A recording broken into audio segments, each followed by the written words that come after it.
The following is a rebroadcast of TV50's Candlepin Stars and Strikes. WNDS Sports and Tri-State Megabucks present Candlepin Stars and Strikes. Oh, look at this. Look at it. He got it. Ready for a fair. Candlepin Stars and Strikes is sponsored in part by Washington Toyota Dodge Nissan. Looks good. Looks good. That's good to go. It's a Candlepin Stars and Strikes is produced in conjunction with the New Hampshire Candlepin Bowling Association. And now your hosts, Doug Brown and Dan Murphy. Hi, everybody. It's week 2 here on Candlepin Stars and Strikes on the Winds of New England. So glad you've joined us again. Doug Brown along with Dan Murphy. Last week, if you missed it, first week of this final regular season series, Dave Richards trailed for a good part of the match, most of the third game. 16 pins down with 4 boxes to go, came back and won it. When you get him down, you got to keep him down. And John Plant left the opening there for him, and Dave took advantage of it with the 3 marks in the final 4 boxes to win the match. Great. Not one of his best performances as far as score-wise, but certainly a gutty performance. All right. Of course, we have one spot open for the Tri-State Megabucks Singles Tournament of Champions, and that will be decided in the next 3 shows here on Stars and Strikes. So let's introduce you to our 2 bowlers for today. First of all, our number 5 seed won that match last week. Dan was talking about from Plastow, New Hampshire, Dave Richards. Okay, and Dave comes in averaging 127.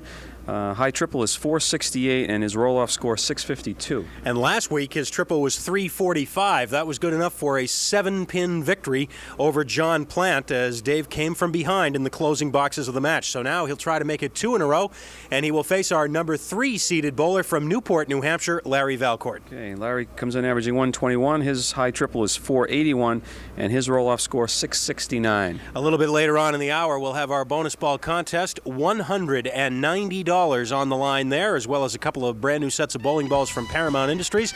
So you'll want to stick around for that. And of course, we have 3 strings of bowling to get to, too. Dave Richards and Larry Valcourt will get it started right after these words. Don't go away.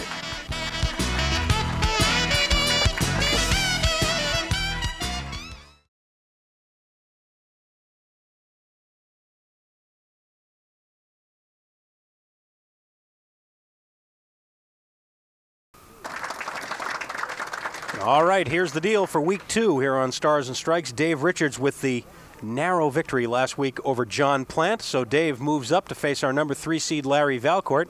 Larry Valcourt, by the way, the only bowler now with a chance to be in both the singles and doubles Tournament of Champions. He's already in the doubles event. The winner of this match will meet Jack Sanick in the semifinals next week. 2 weeks from today, Dan Broder, our number 1 seed, comes in to try and defend that top spot. But for now, Dave Richards trying to follow his win of last week with another this week. But Larry Valcourt will be trying to do something about that as well, and this could be a pretty interesting match. The 1, the 2, and the 10 for Dave Richards to start off with.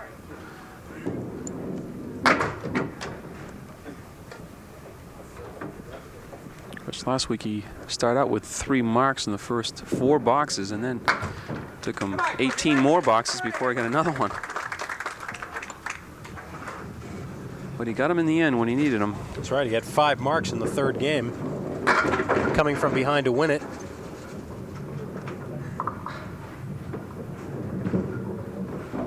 Gotta feel yourself pretty fortunate to get away with a win like that. Dave converts the diamond for a mark. I can't believe he'd throw another 3 games like that 2 weeks in a row, but you never know. But you see the spare by Dave Richards. And now our first look at Larry Valcourt in a long time on the singles. Yeah, 6 years. Larry's been with us a number of times on doubles, and as we mentioned, he's already qualified for the doubles Tournament of Champions. He and his partner Bob Kelly are the number 4 seed for the doubles event. So Larry's the only guy left with a shot to be in both. But the last time he was on in singles competition was March of 1988, when he lost a match to Pat Pay. Larry starts with the 10. Larry from Newport, New Hampshire. He's the manager of Sunset Lanes there. Larry and his wife Terry have a 17-year-old daughter, Robin. And on lane 31, not much to shoot at. The 1, 3, 4, 7, and 9.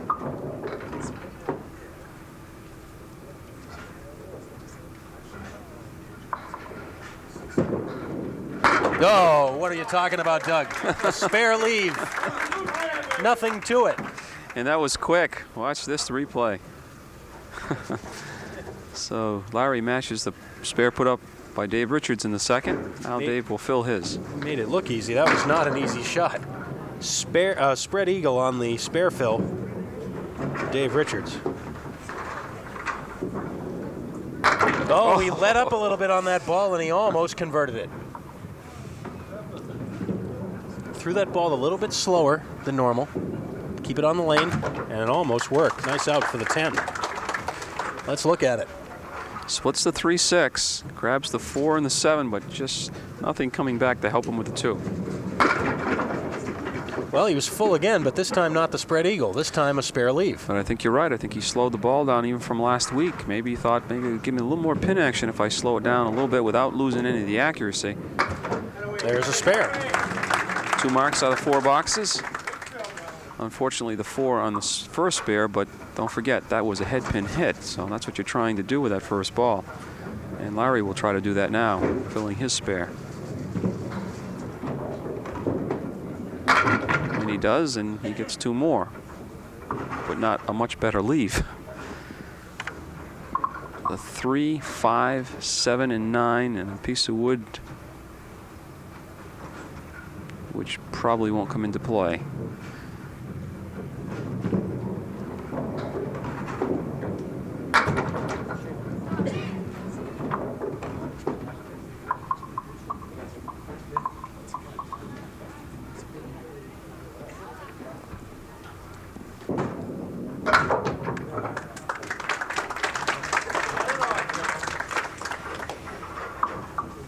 Two pins the lead for Larry Valcourt, but he's opposite a spare here in the 4th.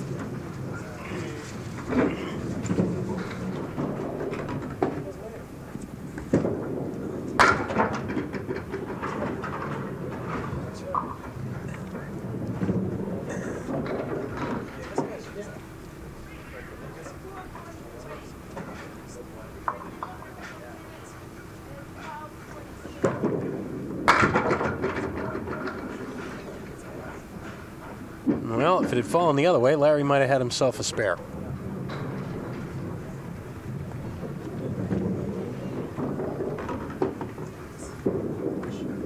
Two weeks left now in the regular season here on the Winds of New England. Next weekend will be semifinal weekend, and then in 2 weeks, championship match, and then on Saturday and Sunday, beginning 3 weeks from now, we move into the Tri-State Megabucks Tournament of Champions. The Singles Tournament of Champions begins here Sunday, April the 24th. Saturday, April the 23rd, the Doubles Tournament of Champions begins. And by the way, if you missed our Saturday show, Saturdays at noon, the last couple of weeks, you've missed out the first 2 weeks of Candlepin skins. We've been having a lot of fun with it and trying to explain it, and I've been walking up to people on the street, just pulling them over and explaining it to them.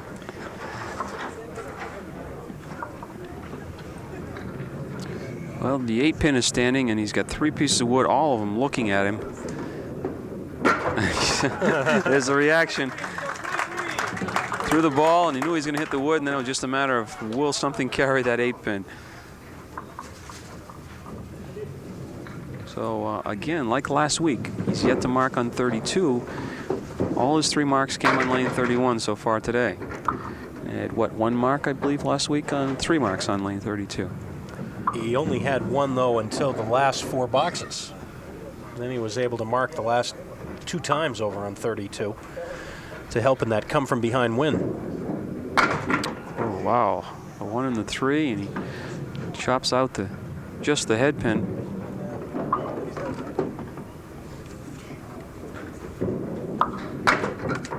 $10. So now it's Dave Richards with the 2-pin lead. And a mark up in the 6th already. In fact, all the marks in this match have been on lane 31 so far. That's where Larry Valcourt is now, and he will shoot at a mark on the 6-pin.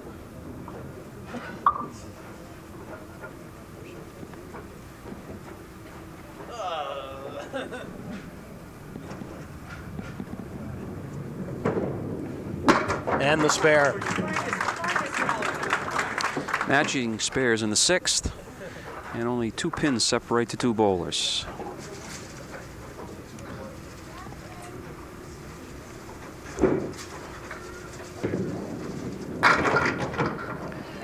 Those pins seem to be flying up and over. They don't seem to be really mixing well for Dave. Ball was in the 1-3 pocket, but trying to make it 2 in a row, and yes, stubborn 8-pin. Solved lane 32 that time. Needs some help on the 8. Watch something come from the right sidewall. There it comes. And he's full in the head pin. He's going to get a break on the 2. No, 7-pin drop. He had some magic last week with the playable wood that was left on the deck. Let's see if he can do something with the 2, the 6, and the 10 pins. Double piece of wood behind the 2 and 1 just to the right. Oh my. Wow. He's got 3 pieces of wood in the channel now, end to end on the right side. He almost stood 1 piece back up, going toward the 10 pin. And that's a 10. 99 through 8. May take 2 balls down there to get rid of that wood in the channel. I don't think I've ever seen that before. 3 pieces end to end in the same channel. Well, Larry will try to fill his spare. Or he will fill it. He'll try to fill it with a big fill, I should say. Oh, not what he had in mind. Not real big. Spread eagle plus the 5-pin in the middle.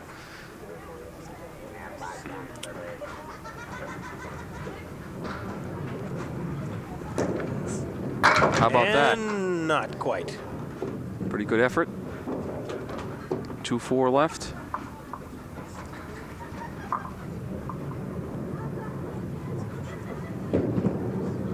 And the 10.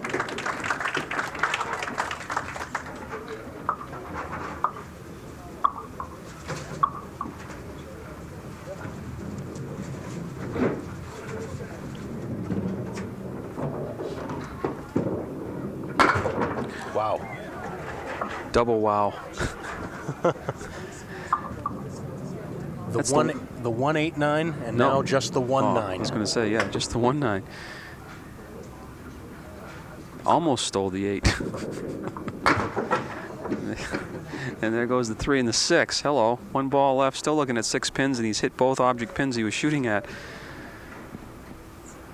I think he's got to dial 911 right now.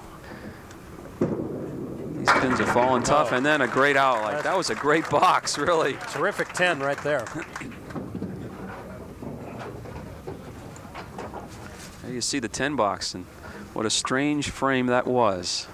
The 1 and the 9, and the 3 and the 6, and then he clears them all out for the 10. Actually, terrific job both of those boxes because he got out of the 189 with a 10 also.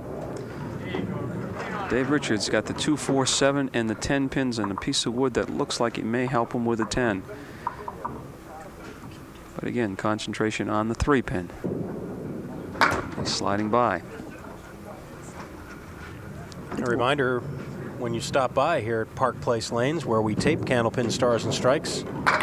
Park Place Lanes right here on Route 28 in Windham, New Hampshire, not far from Interstate 93, as we take another look at Dave Richards' 10 box on the 2, 7, and 10. He let that ball go and threw his hands up. He knew he had that at 10. When you come here to Park Place Lanes, be sure to stop in and have a bite to eat at the Willow Tree North restaurant. Rodney Cronin and the fine staff do a terrific job. Great food, great prices, friendly service. And it's where the crew eats. I'd recommend you don't come on the day that the crew is here, though. I know. I think they've learned. I think they order extra food. Couple of 10s for Dave Richards, a 119. An opening for Larry Valcourt, down by 11. facing 2 open frames. Hello. 3, 5, 7, 9. And unfortunately, that's the good news. The bad news is no playable wood either. Let's see.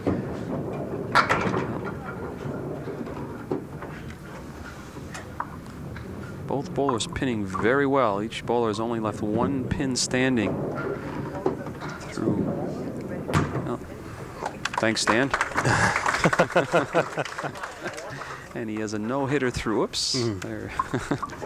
Well, Dave Richards will have the lead after 1 game unless Larry Valcourt fires a double strike here in the 10th. It wouldn't surprise me. He's been hitting the head pin pretty regularly, but hasn't had much to shoot at. This time he will. The 5 in. Well, hold on. This may not be much fun, although the backwood is frozen. He'll still have something to shoot at, but might not be what he wanted. He can just barely get by the front piece of wood, but I would just forget about it and just shoot at the 2-pin. If he catches the wood, maybe he'll drive it back. There it is. Very nicely done. And that could be a big mark right there. That's going to cut the lead, probably, to single numbers, depending on what Larry does here.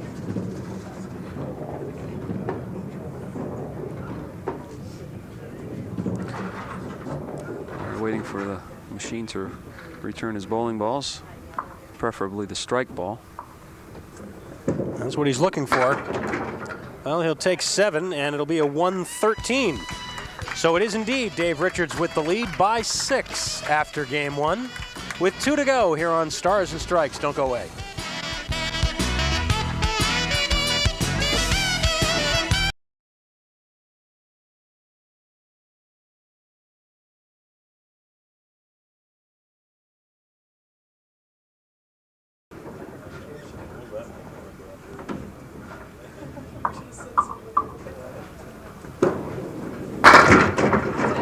Larry Valcourt starts game 2 that way. First strike of the match. Not surprising, the way he's been hitting the head pin, and there's the result he's been waiting for 11 boxes. That's his first mark on lane 32.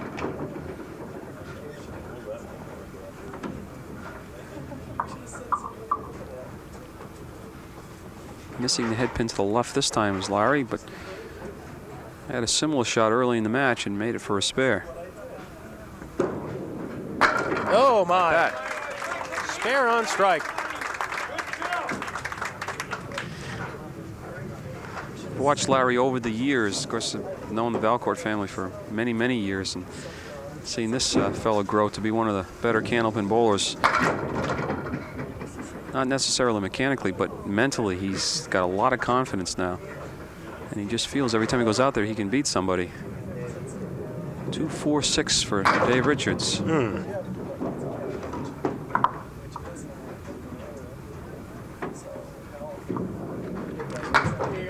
Mechanically, the technical part of it, the artistic. I can't get away from the Olympics, and it was like a month ago, or a month and a half ago. Starting to hold up signs. 6, 5.3. Judging. Yeah. 1, 2, and 10 pins left for Dave. No wood. Yes. Oh yes, fine shot. Played that one on the right side. Watch everything go to the left side wall and then come back. Actually, it was the head pin. Very nice shot by Dave. His 5th mark, all spares. Larry Valcourt has 5 marks, including the 1 strike to start this game. And now he's working on a spare. And he leaves just the 6 and the 9. 8-pin drop on the spare, trying to make it 3 in a row now.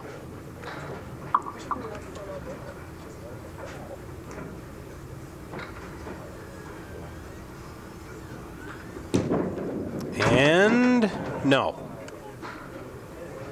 Talked about Larry not having been here in singles for a while. Next week, our number 2 seed, Jack Sanick, comes in. It's been a while since Jack's been here in singles competition. 9 for Larry.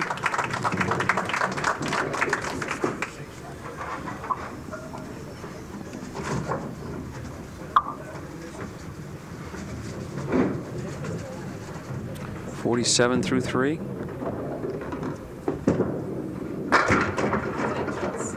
Another 8-pin drop. This time the 2 and the 5. Let's see if this wood does anything.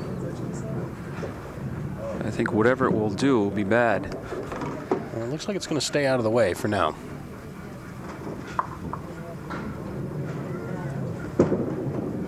No.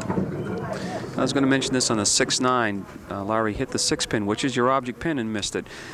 I'd rather miss that way than this way.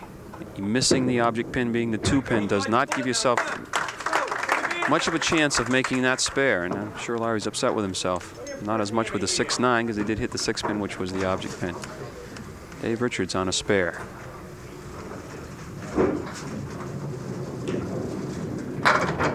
Just 5.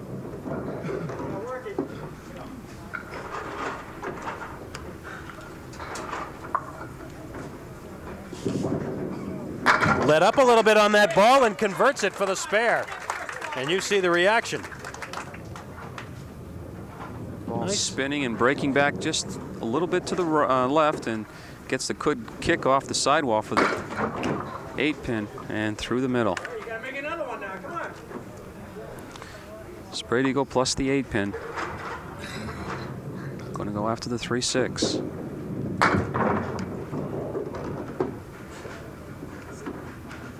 Why the 3-6, you say? Well, look at the 8-pin in the back. If you don't cut it enough to get the 2-pin, your chance of hitting the 8 and coming forward. And there's a shot. Slipped out of his hand, it looked like a little bit, right at the foul line. So Larry Valcourt has turned this thing around here early in game 2, and now he has a 6-pin lead in the match. Almost halfway through. We'll be back with more in a minute.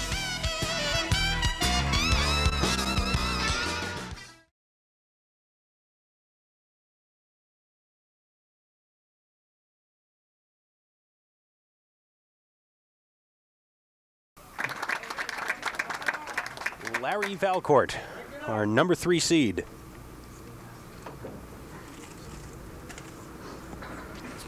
And he has a lead just by a mere 6 pins, as Doug said, as we're going to the break. Started with a strike spare. He was open the 3rd and 4th. Well, this is the mirror image of the spare that Dave Richards converted right before the break. Well, that's interesting. Larry got the 7-pin with the curtain flipping back, but of course that's legal because he hit the 9-pin. If he had not hit anything and the ball hit the curtain and snapped back, that pin would not have counted, but now it's just an ordinary 10 bucks. So to keep that in mind when you have like the 7 and the 9 pins. You whack the 9, have the curtain come back for the 7. Not recommended. But it is legal. That's right. And he goes through the middle. Curtain won't help you on this one. No. Dynamite maybe. Let's see which side he goes, the 3-6 or the 2-4. Again, personal preference here, whatever you feel more comfortable with, because there's no wood to play. He's going after the 3-6 and just missed the 3-pin. So he'll be open 4 boxes in a row now, after starting with those 2 marks, the strike and the spare. 75 through 6. A reminder about Rockingham Toyota Dodge Nissan, right on Route 97, Main Street in Salem, New Hampshire. Emmett Horgan and the gang remind you to come to Salem and save. Rockingham Toyota Dodge Nissan, participating sponsor here on Stars and Strikes. Dave Richards for the spare, leaving the 10-pin.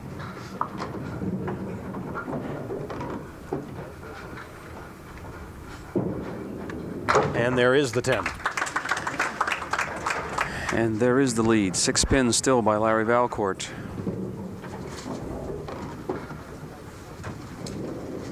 Oh, that looked like a strike ball for certain, and look at the leave. Well, he's going to have a nice shot, though. Yep. He's got a little V there, 3 pieces of wood. He's going to try to hit the 2 to the right. Ooh, he's going to be down low, just low enough.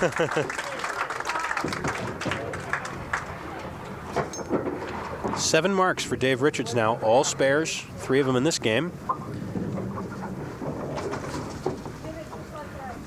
comes up, you'll have a chance to regain the lead with that fill on the spare. Now, Larry knew that he had let that one go a little too early. Punching out just 3.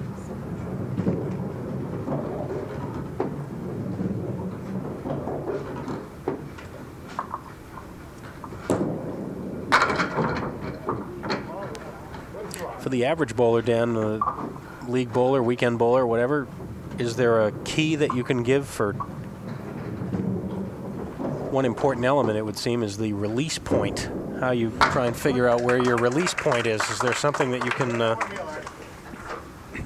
say without showing that would help people with that? Well, I think more important than that is where to start from. And you want to end up 3 or 4 inches behind the foul line. So always reverse your steps coming back just to get yourself a landmark. A lot of people will start too far back or too close, which is going to affect where the ball is released and where it hits the lane. And then after that, you should work with an instructor and make sure that you're releasing the ball out in front of yourself and not dropping it behind the foul line or releasing it prematurely. But it's all timing. Last week we were talking about the results of our 3-string match for the Salem Boys and Girls Clubs, and you were, even though it was a very cutthroat kind of match with a lot of trash talking going on, you were kind enough to actually give me a tip or two, or were you just trying to mess me up? I was just going to say, you believe that? I got some swampland for sale too. Well, one thing I noticed, talking about where you start, I remember when being younger, and I've always taken 3 large steps on the approach, and there's a strike on spare for Dave Richards. And he does, in fact, take over the lead with that strike. These have been few and far between, these strikes, tripping the 6-pin. Looking for another? Not this time. I remember being younger, and I've always taken 3 long steps, but of course when I was younger I would stand all the way to the back of the approach because the steps were much longer, and they would carry me all the way to the foul line. Now I stand in the same place and I don't get anywhere near the foul line. So yeah, it's probably you were bowling in a place where the approach was much shorter. Yeah, could have been. So in reference to what I said before, then you did have a landmark back then. It was the end of the approach and start from there. Oops. As Dan can't do 2 things at once, talk and score too.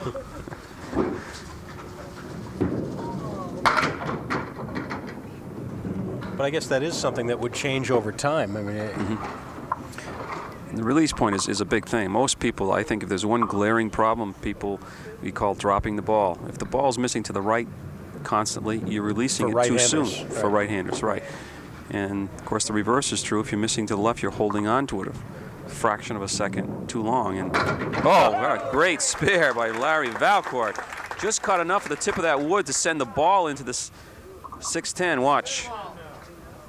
Right there. Great shot. And his first mark since the second box of this game. It's because he's fallen behind by 10. Oh, off target, but not a bad break in the 1, the 3, and the 10. And look at the wood. Swings around, looks like it's, well, he may have to come up high, and the wood behind, I hope, doesn't deflect it, but he's got a good shot at the 1, 3, and 7 pins. He's going to try to sweep everything from right to left. No, just too high in the wood. So, matter of what Dave Richards does, depending whether he keeps his lead or not. Doesn't need a mark. 122 for Larry Valcourt in game 2. 2-game total 235.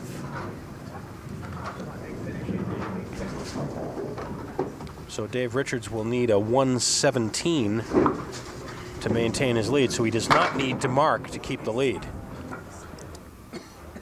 But obviously he would like to, because whatever he can put up here could add to his lead going into the 3rd and final game. This is kind of an unusual leave. Yeah, it's just going to go after, like, there's just 3 pins, a 3, 6, 10, and hopefully, you know, and again, I think a better tip for people at home too, when you're shooting at a shot, just pick the object pin out and just concentrate on that. Don't think too much to say, well, I have to split these 2 pins, because inevitably it doesn't happen. But if you miss the object, then you're cutting your chances way down from making that spare. Well, you see the lead down to 2. And this box will determine what the lead will be going into game 3. And if there is a lead, he's got to work this out for at least an 8. to be even. Well, just like last week, this thing's going to be close. Heading down to the final game.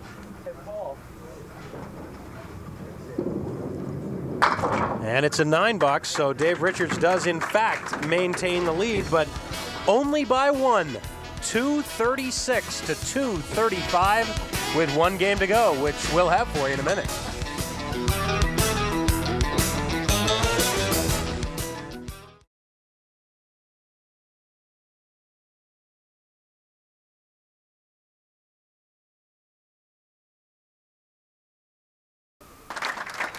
Five bowlers already into the Tri-State Megabucks Tournament of Champions, which begins 3 weeks from today.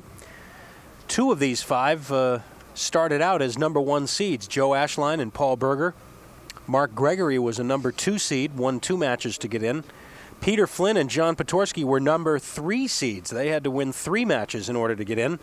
We've had no one from the number 4 or 5 spot get into the Tournament of Champions yet this year, but well, Dave Richards would probably like to change that. He started as the number 5 seed. He's looking for his second win in a row here today. He leads by 1 with 1 game to go.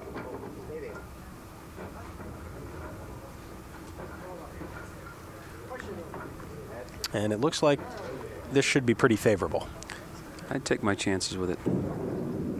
There you go. No problem with a 247. That is the 9th mark for Dave Richards. 8 spares and a strike. Larry Valcourt has 6 marks, 5 spares and a strike, and almost strike number 2 for Dave. Solid 9-pin drop, and the pin dropped right in front of the 9-pin, but never touched it. Try to make it 2 in a row, and he does. Good way to begin. Yeah, nice way to protect the 1-pin lead. Well, especially bowling out of that leadoff spot. He'll have to post his score.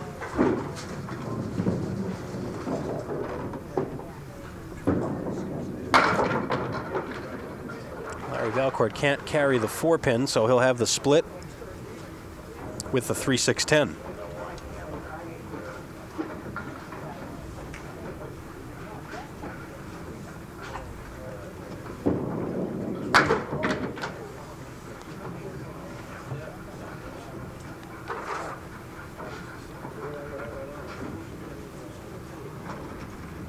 The runner-up here today takes home 4th place prize money of $175. The winner, of course, advances to the semifinals next week against our number 2 seed Jack Sanick from Quincy, Mass.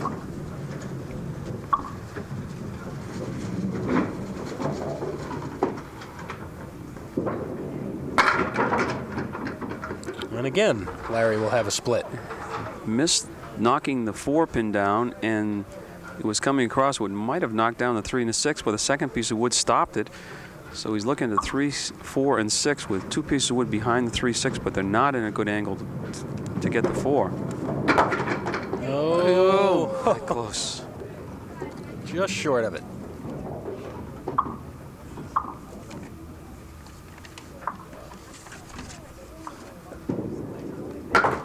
And another 9, or a 9, I should say. An 8 and a 9 for Larry. Let's see what happened on that spare attempt. Again, the wood, 2 pieces of wood collided. Looked like one of them might have gotten the 4, but it's 2 open frames. Dave Richards trying to, well, he finally gets a break with the 10-pin kicking out of there. An 8-pin on the drop on the fill, but more importantly, the 2-4 for 3 marks in a row. And now, all of a sudden, his lead is 21. It was just 1 at the beginning of the game.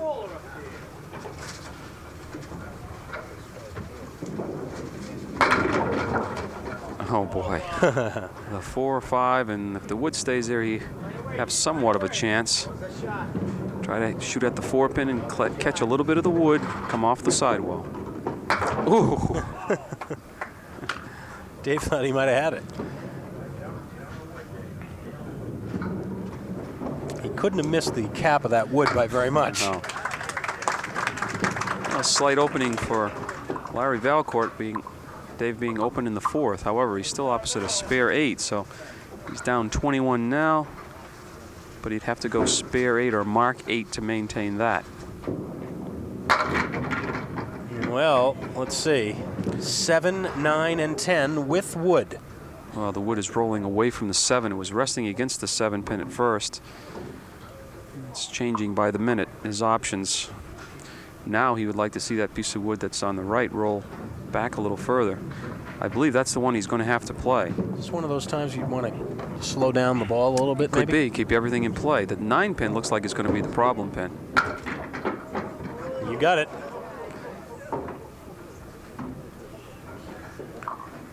Near misses don't count in Candlepin bowling, and Larry's had a few of those to start in this third game. So all of a sudden, he now finds himself down by 29. So we should say near hits, huh? Yeah, that's right. 29. Chance here, though. Open frame. We like to put one up before the break. No? Possibilities. Could have been worse, yep. The 1, 3, 5, and 10. Piece of wood behind the 5. Problem here probably is going to be the 5 pin again, as the wood looks like it might take the 10. Oh, you'll never know because he missed the head pin.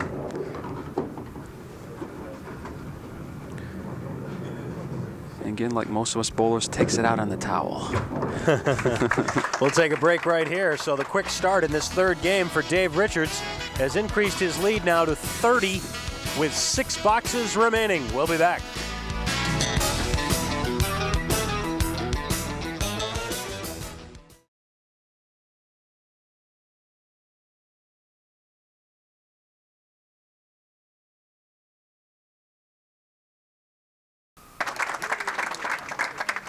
Dave Richards with the lead. Last week he had to come from behind in the third game, trailed by 15. Trailed by 16 with 4 boxes to go. He came from behind to win it. Still would like to put. Just gonna go? No. Still would like to put at least a mark up every time he gets up there going out, though. Leave Larry Valcourt the opening. That's a 10. So there's one open frame for Larry to work on.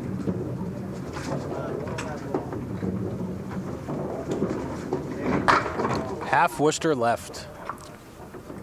Unless he makes a remarkable shot here, it'll be 2 open frames. 30-pin lead could disappear real quick. Good effort. Well, he built it up very quickly. There's those first 3 boxes in this third game. The difference right now. And just 17 pins in those 2 frames, so let's see what Larry Valcourt can do now. Needs some offense, needs some marks.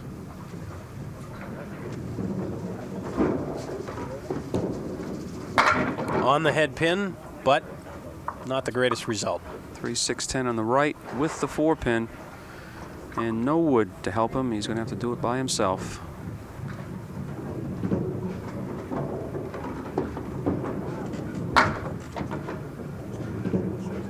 And now the struggle just to get out of the box. Needs that first mark up there. Of course, with every passing box, it's one less chance he's going to have to put a mark up. Just 9, so he loses 1 in count. Now the lead is 31. Opposite now is 7. His fans trying to encourage him.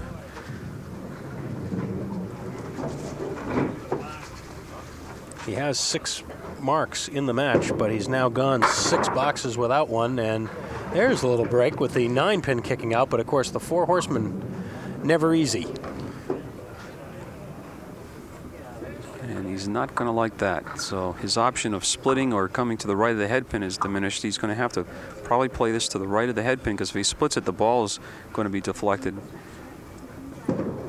Right there. Yep. So Dave Richards will be in a pretty advantageous position here, coming down to the final 4, as he will lead by 28. 28, that is really 3, 4 good marks, and with only 4 boxes remaining, Dave Richards were to put a mark or 2 up here. It could mean the end for Larry. Well, Dave Richards thought he had a half Worcester there, but he got a couple extra. Stole a couple. 4 horsemen plus the 7 and a 9. And he'll be open again now. He wants to avoid bad frames. A bad box or two, and Larry Valcourt would, the number of marks he would need would be reduced, of course, and that's a great out. Oh, what a gutty play that is, as he went for the head pin rather than for the triangle. Absolutely. He gambled and it won that time. Wow. Just through the middle. So now he needs another escape. it's just a matter of whether Larry can take advantage of this. Oh boy. Well, can Dave escape again? I think if we said we'll give you 9 right now, he'd take it. It'll be a 7 though. So 10-7, 10-7, the last 4 boxes for Dave Richards. But as you can see, Larry Valcourt has yet to put a mark up in the 3rd game. And I'd say if he's going to put it up, he has to start now.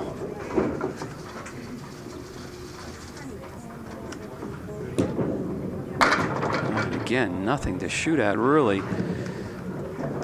Well, the 4, the 6, and 10. If you can pinch the 4 pin and jump it over, or go for the 6-10 and use that piece of wood, but that's what he's going to try to do. Nope.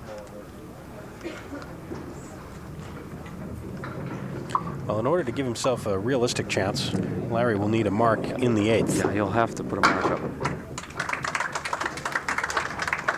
A number of things could still happen regardless, but for the realistic chance, especially opposite the 7 box, he could increase his chances with a mark here in the 8th.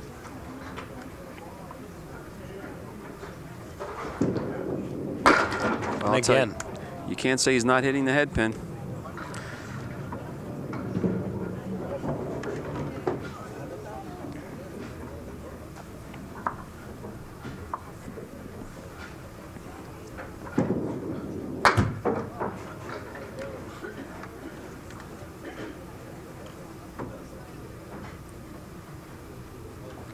Sounds like a Norwegian crowd when the Italians beat him in the cross country.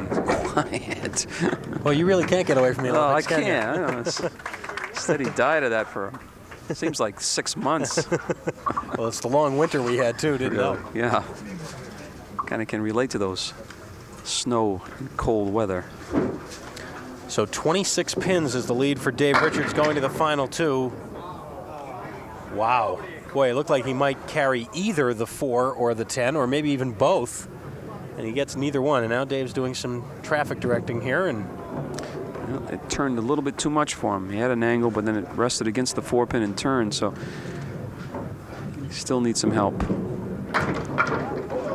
oh, it is. my. Flipped it in front of it. It turned just a little too much for him. Did everything he could. Everything he could. And Dave waited because the wood is still rolling.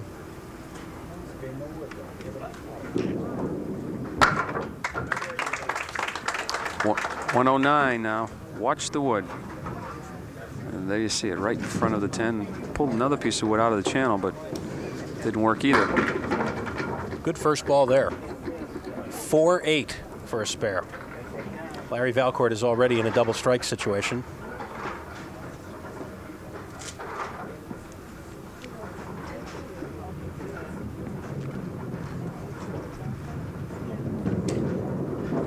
And the spare in the 10th. That'll make it even tougher. That is the 12th mark for Dave Richards. Last week he had a 345. He'll be bettering that score today.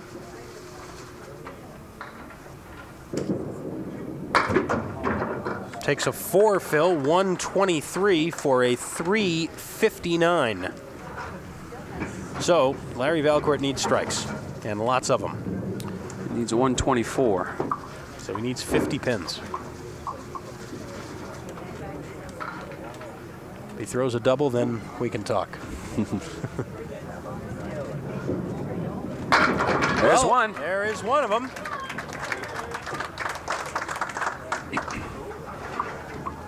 This time he picks on the 1-2 pocket, but nice and tight, just crossing over. 6 and the 8 pins, last 2 to fall.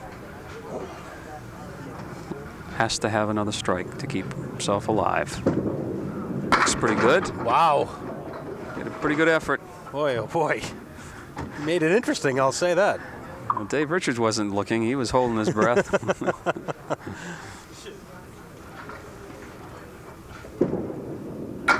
Spare on strike. 104 plus a ball for Larry Valcourt. So if he was a throw strike here, he'll lose by 10. He was all over the head pin this last game. I just really, both bowlers, in fact. Yep. Not much to shoot at. And just the half Worcester on the spare. 106, a 341 for Larry Valcourt. 359 for Dave Richards. That's 2 wins in a row for Dave. He'll move into the semifinals next week, and we'll talk about that and have our bonus ball contest in a minute.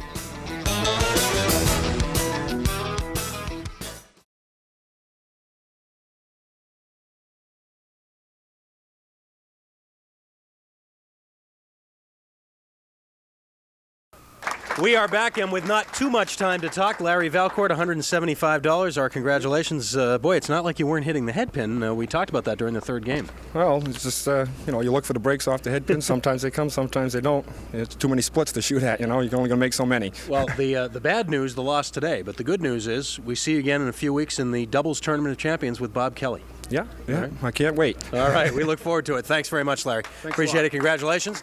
And now Dave Richards for our bonus ball contest. As for the second week in a row, Dave will try and win some money for one of you lucky viewers. $190 on the line here. And we'll see what we have here. See if we can get a match. Well, let's see. Hold right there for an 8. Dan's digging around, and we got a chance. He's got a card, a very nice-looking card. Looks like it might be Bermuda. It's Aruba, in fact, not a match. The number is 9, and we'll get the address squared away, but it is a 9, so we will be up to $200 next week here on Stars and Strikes. And you'll be back next week again. Another one of those sure things. Had 'em all the way. Jeez, I tell you, between Larry and I, we couldn't get any breaks, but I walked away with it, luckily. Actually, you ended up winning the match, really, in the first 3 boxes of that third game, putting those marks together. Yeah, that was... Thank God I did that. I couldn't do anything the rest of the string. Well, next time, Jack Sanick. Probably heard of him. Yeah, I bowled against him here once before, so he's probably out for revenge. All right, Dave. We'll see you next week. Thanks very much. Congratulations. Dave Richards gets the win. Let's go and tell you what we've got left now. 3 bowlers remain with a shot at the Tri-State Megabucks Tournament of Champions, Dan, and Dave Richards will try Jack Sanick in the semifinals next week. Oh, it doesn't get any easier, and Jack's another one of those mentally tough bowlers, so it's a good match. All right, we'll be looking forward to it. Don't forget, semifinal weekend next Sunday. Don't forget Saturday, of course. Our next to last match in Candlepin Skins. We'll be looking for you from the Londonderry Bowling Center at 12 noon on Saturday, back here at 12 on Sunday. Until then, for Dan Murphy and the whole crew, have a good week, everybody.